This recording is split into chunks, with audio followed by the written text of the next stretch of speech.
بہت بڑا طبقہ ہے جو اس نفرت کی سیاست کو ملک کی تباہی کا سبب سمجھتا ہے۔ جمعیت علماء کی یہ تحریک ہے، ہم اسی لیے آپ کے پاس آئے۔ ہم وقف بل کو ایک مذہبی مسئلہ سمجھتے ہیں۔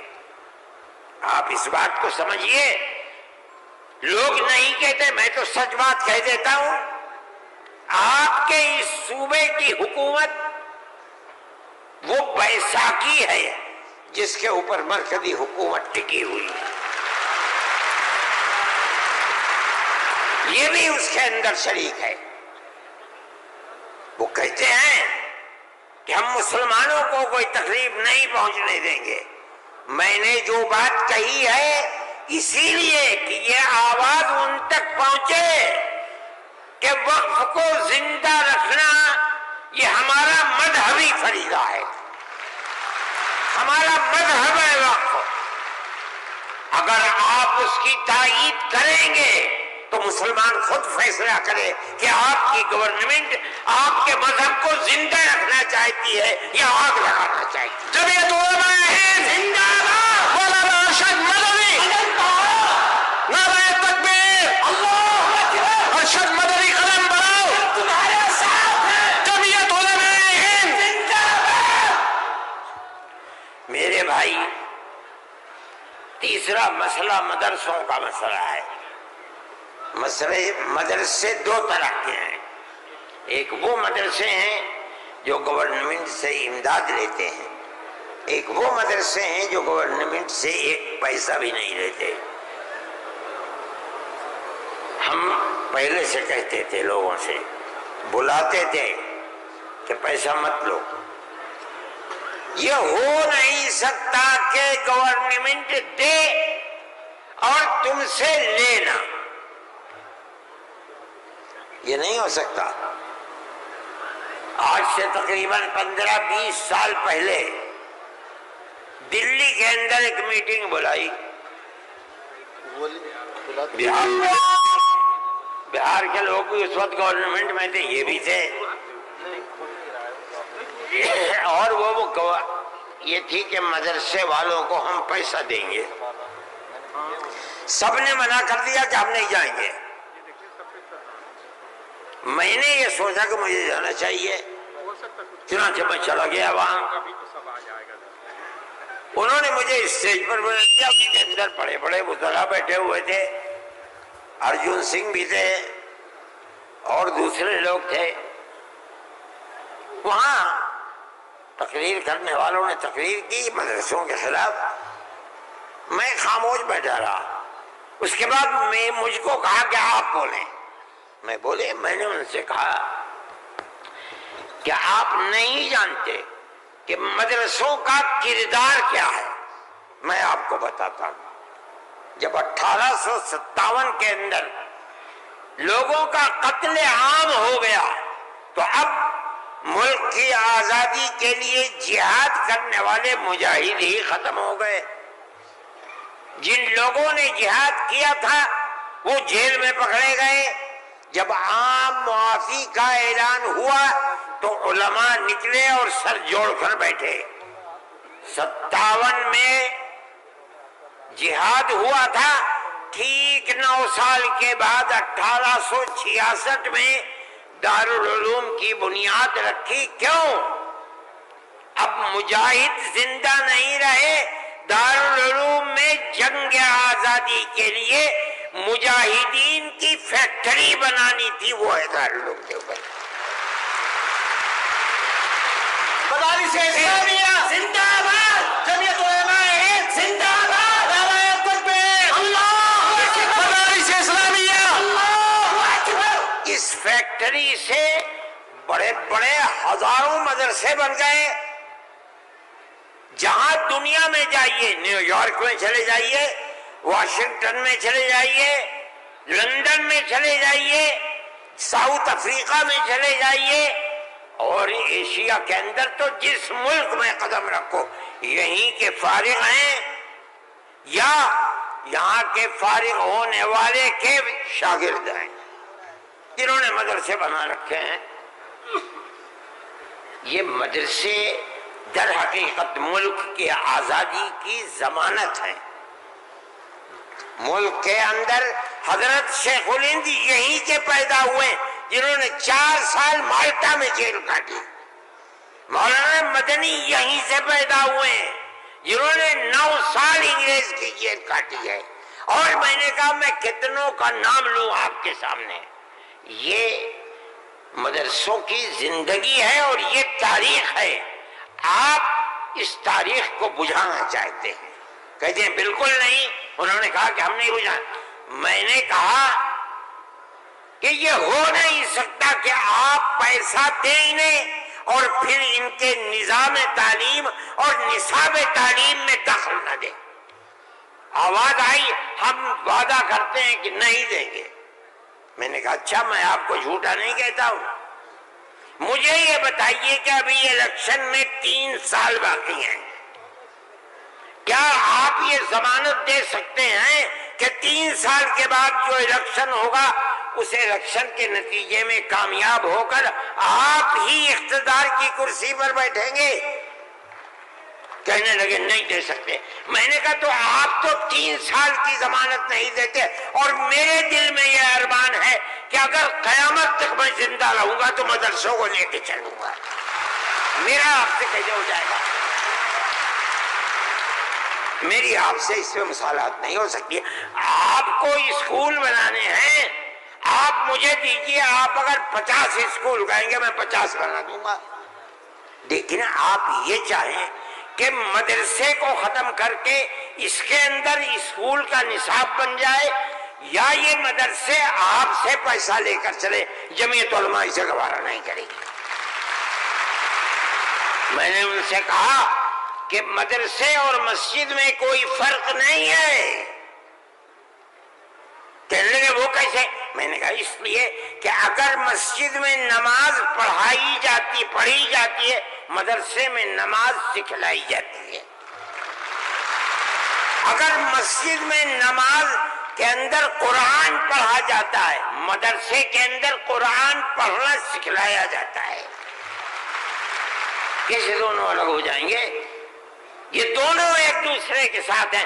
جیسے ہم مسجد اپنی خود بناتے ہیں، چاہے چھپر ڈال کر کے بنائیں، اسی طرح ہم مدرسے میں بھی آپ سے کوئی مساعدت لینا ہم نہیں گوارا کر سکتے۔ اچھا، میں یہ کہہ کر کے بیٹھ گیا۔ صدیقی صاحب جن کو گورنمنٹ نے بنایا تھا اسکولوں کو ان کا اقلیتی کردار دینے کے لیے، وہ میرے برابر بیٹھے تھے، وہ بھی اس اجتماع کو بلانے والے تھے۔ اس کے بعد ایک اور صاحب کھڑے ہوئے میرے بعد، انہوں نے پہلے سے یہ کہا کہ مجھے بڑا افسوس ہے کہ آپ نے ارشد کے بعد مجھے بلا لیا، کچھ وقفے کے بعد بلاتے۔ انہوں نے تقریر، اور جیسے انہوں نے کہا میں نے اس پر یہ کہا کہ میرے اندر یہ طاقت ہے، آپ جو فرمائیں گے میں اسے قبول کروں گا، خاموش، میں کوئی اس کی تردید نہیں کروں گا، اس لیے آپ فرمائیے۔ جیسے انہوں نے کہا کہ مدرسوں کا کردار کمزور ہو گیا، وہ تو مجمع جو صبح سے کھڑے ہو گئے، خبیث ہے، اتار دو، پھینک دو، نکال دو اس کو یہاں سے۔ جب آگ لگنے لگی تو میں نے صدیقی صاحب سے کہا صدیقی صاحب میں تو جا رہا ہوں۔ صدیقی صاحب نے مجھے پکڑے، بھائی خدا کے لیے بیٹھ جاؤ، یہ مجمع ہمارے قابو میں نہیں آئے گا۔ تو میں نے ان لوگوں سے کہا کہ بھائی کیا بات ہے، کیوں آخر لوگ گھبرا رہے؟ ایک بات ہے، آپ کی مرضی کے مطابق ہے آپ قبول کیجئے، نہ مرضی کے مطابق ہے آپ نہ قبول، لیکن اس اجلاس کے اندر یہاں کیوں شور بچاتے ہو؟ خیر وہ لوگ بیٹھ گئے۔ جب ہو گیا تو میں اٹھ کے بھاگ گیا۔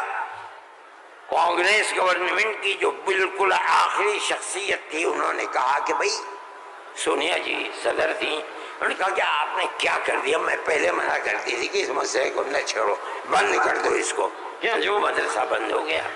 آج بھی یہی مصیبت تھی، ان مدرسوں کے خلاف ابتدا میں جو امداد نہیں لیتے تھے کوئی نہیں بولتا تھا، اس لیے کہ جب تمہارا کھایا نہیں ہے تو تم ہم سے پوچھ کیوں سکتے ہو؟ جو تمہارا کھاتے ہیں ان سے جا کے کہو، انہوں نے کھایا ہے اب تم ان کے حلق سے نکالو۔ ہم نے تو کبھی تم سے 2 پیسے بھی نہیں دیے۔ دارالعلوم دیوبند کو سن 56 کے اندر 1956 میں، جو اس وقت یہاں بہار کے آدمی تھے اور ملک کے صدر جمہوریہ تھے ڈاکٹر راجندر پرساد، وہ دیوبند آئے تھے.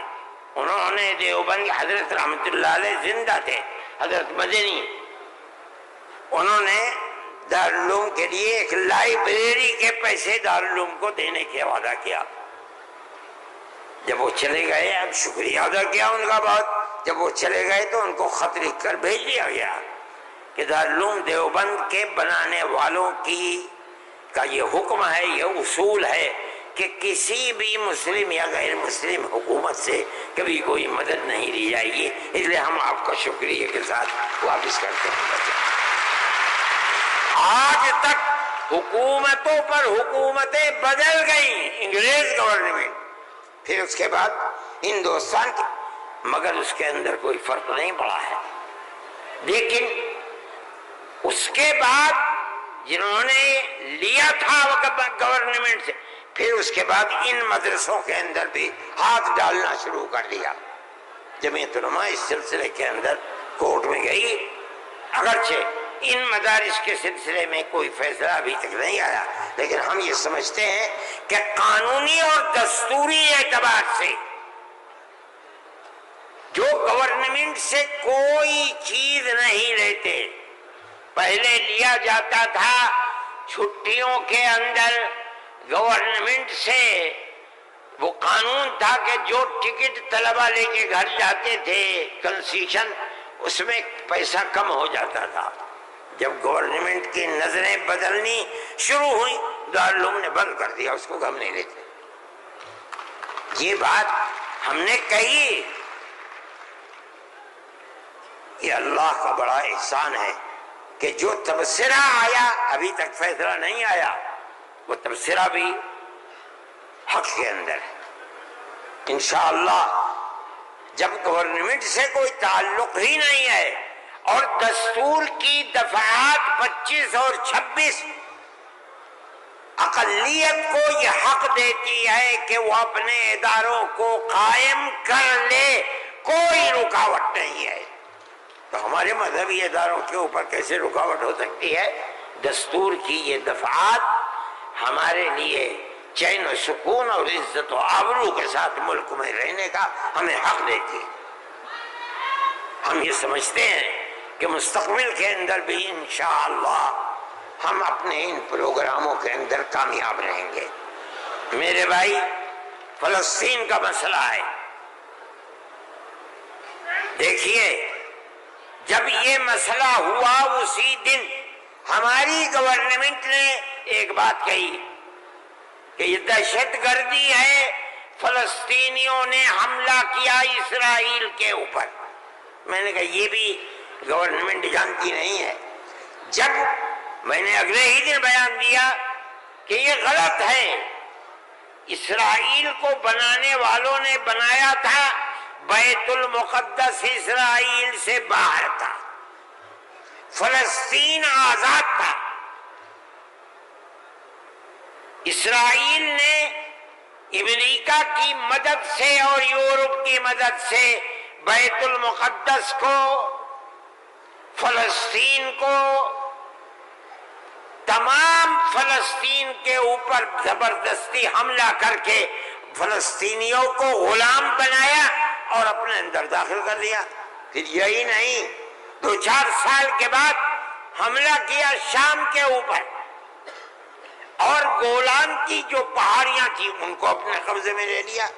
جب اسرائیل بنا، نہ فلسطین، نہ بیت المقدس، نہ گولان کی پہاڑیاں، کوئی چیز فلسطین میں نہیں تھی.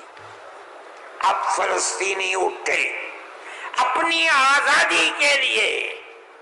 اگر تم ان کو دہشت گرد کہتے ہو تو میں کہتا ہوں گاندھی جی بھی دہشت گرد تھے. جمعیت علماء ہند زندہ باد، مولانا ارشد مدنی قدم بڑھاؤ، نعرہ تکبیر، اللہ اکبر. اس کے بعد سے پھر کبھی یہ بات نہیں آئی. لیکن میں یہ کہتا ہوں کہ جس نظریے کو لے کر اٹھے، اس کا مطلب یہ ہے کہ کچھ جانتے بوجھتے نہیں ہے. کیسے کہہ دیا انہوں نے؟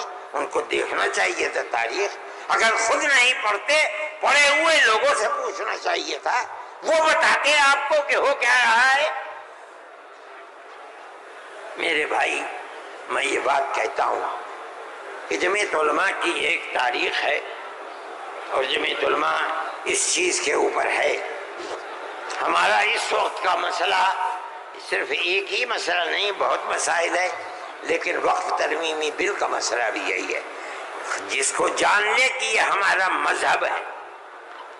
ہم یہ کہتے ہیں بہار کی گورنمنٹ کو بھی، آندھرا گورنمنٹ کو بھی اگر وہ کریں گے تو اس کا مطلب یہ ہے کہ مسلمان کے پیٹ کے اندر چھرا گھونپیں گے اور مسلمان کے مذہب کو آگ لگانا چاہتے ہیں. مسلمان کو سوچ لینا چاہیے کہ وہ کیا کرے گا اور مستقبل کے اندر اسے اس جنجال کو کس طرح نمٹانا ہے. ہم ایک بات کہہ رہے ہیں اور ہمیں یہ کہنے کا حق ہے، اس لیے کہ دستور کے خلاف ہے. دستور نے ہمیں مذہبی آزادی دی ہے. آپ وقف کو مذہب نہیں سمجھتے، لیکن اس لیے نہیں سمجھتے کہ نہ آپ قرآن کو جانتے ہیں نہ آپ حدیث کو جانتے ہیں. حضرت عمر رضی اللہ تعالی عنہ نے اپنا ایک باغ وقف کرنے کی نبی کریم علیہ السلام سے اجازت چاہیے جو خیبر میں تھا. آپ نے فرمایا میری رائے یہ ہے کہ تم باغ کو وقف مت کرو بلکہ باغ کی کھجوروں کو وقف کر دو فقراء اور مساکین کے لیے، اس لیے کہ باغ تمہارا رہے گا. باغ اس کا محتاج ہے کہ تم اس کی دیکھ بھال کرو. وقف کر دو گے کوئی دیکھ بھال نہیں کرے گا. باغ تمہارا ہے، تم اس کی دیکھ بھال کرو، جو پھل اس کے اوپر آئے گا وہ فقیروں کو اور محتاجوں کو تقسیم کر دو. انہوں نے ایسے ہی کر دیا. میرے بھائی وقف 1400 سال سے چلا آ رہا ہے. اللہ نے قرآن میں فرمایا ہے، رسول اللہ نے حدیث کے اندر فرمایا ہے، اور چونکہ یہ مجلس اس کی نہیں ہے ورنہ تو بے شمار اوقاف ہیں. خود نبی کریم علیہ السلام نے اپنی زندگی کے اندر وقف کیے ہیں. یہ ہمارا مذہب ہے، آپ کیوں اس کے اندر دخل دیتے ہیں؟ آپ یہ کہیں کہ دستور میں لکھا ہوا نہیں ہے، اس کا مطلب یہ ہے کہ آپ یہ نہیں مانتے کہ مسلمان کو آزادی ہے اپنے مذہب کی حفاظت کی. آپ یہ نہیں جانتے ایک ایک مذہب کی جزئیات کو دستور کے اندر جمع کرنا ممکن نہیں ہے. مذہب اسلام تو آدمی کے پیدا ہونے سے پہلے موت کے بعد تک قبر کے اندر جو صورتحال ہوتی ہے اسلام اس سب کو اپنے احاطے میں لیے ہوئے. آپ کے دستور میں کتنی گنجائش ہوگی اس کی؟ یہ بات کہہ دیا کہ ہمیں اپنے مذہب پر چلنے اور اپنانے کا حق ہے، اسے زندہ رہنے کا حق ہے. ہم یہ بات کہہ رہے ہیں، ہم نہیں چاہتے کہ کوئی دوسرا اس کے اندر دخل اندازی کرے. میرے بھائی میں نے یہ بات کہی اور میں نہیں سمجھتا ہوں کہ اس سے زائد مجھے کوئی بات کہنی چاہیے. اس لیے میں آپ حضرات سے کہ تشریف آوری کا شکریہ ادا کرتا ہوں. میں اس ہال کے اندر 1-2 مرتبہ پہلے بھی آ چکا ہوں، مگر میں نے کبھی مسلمانوں کا اتنا بڑا مجمع یہاں نہیں دیکھا. میں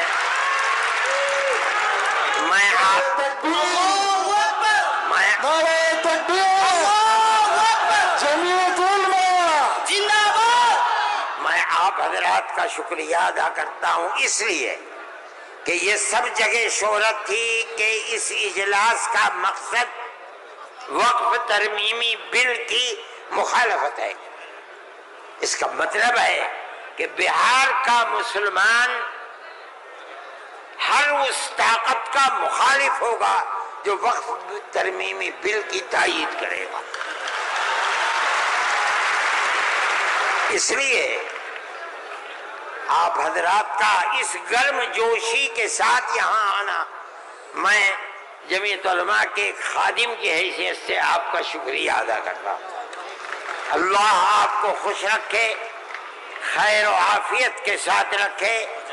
آپ اپنے مذہب کو سینے سے لگائے ہوئے زندہ رہیں اور مذہب کو خدا کرے زندہ رکھے۔ میں آپ سب حضرات کا شکر گزار ہوں، جو لوگ باہر سے آئے ہیں میں ان کا بھی شکریہ ادا کرتا ہوں۔ جن لوگوں نے پٹنے کے رہنے والوں نے، قادری صاحب کے صاحبزادے اور جمعیت علماء کے ورکرز جو یہاں کے ہیں یا باہر کے رہنے والے ہیں پٹنے کے علاوہ کے، جن لوگوں نے کوشش کی ہے، جمعیت علماء کے دل میں اس کی بڑی قدر ہے۔ اللہ تعالیٰ ان کی کوششوں کو قبول فرمائے اور حکومت کو کسی بھی ایسے کام سے جو صوبے کے اندر یا ملک کے اندر مسلمانوں کی دل آزاری کا سبب بنے اس سے باز رکھے، اور خدا کرے کہ اس ملک کے اندر امن و امان، پیار و محبت مذہب سے اوپر اٹھ کر بڑا مجمع باہر کھڑا ہندو اور مسلمان سب مل جل کر اپنی پرانی تاریخ کو یاد کریں اور زندہ کریں۔ مسلمان اور ہندو گاؤں در گاؤں آج سے نہیں 1300 سال سے رہتا چلا آ رہا ہے، کہیں تو کوئی جھگڑا نہیں ہے۔ آج کون سی ملک کے اوپر آفت ہے کہ آگ لگانے ہی کے اوپر سیاست کی بنیاد رکھی ہوئی ہے۔ ہم اس کے مخالف ہیں، ہم اس کو پسند نہیں کرتے ہیں۔ ملک ہمارا ہے، ہم ملک کے اندر امن و امان کو چاہتے ہیں، پیار و محبت کو چاہتے ہیں۔ جس طرح ہندو کا حق ہے مسلمان کا بھی حق ہے، ایک دوسرے کے ساتھ پیار و محبت کرنی چاہیے۔ میں ہر مسلمان سے کہتا ہوں، چاہے گھر ہو، محلے میں ہو، دکان پر ہو، بازار میں ہو، اسکول میں ہو یا اپنے کھیت میں ہو، اپنے پڑوسی ہندو کو اپنا بھائی سمجھو، ایک دوسرے کے ساتھ پیار و محبت کرو، جو ضرورت مند ہے اس کی ضرورت کو پورا کرو۔ تمہارا یہ عمل تمہارا مذہبی عمل ہے، یاد رکھنا۔ یہ نہیں کہ میں کہہ رہا ہوں، جمعیت علماء کا نہیں، قرآن و حدیث یہی کہتا ہے۔ اس لیے آپ اپنی اس محبت بھری زندگی کو دنیا کے سامنے پیش کریں۔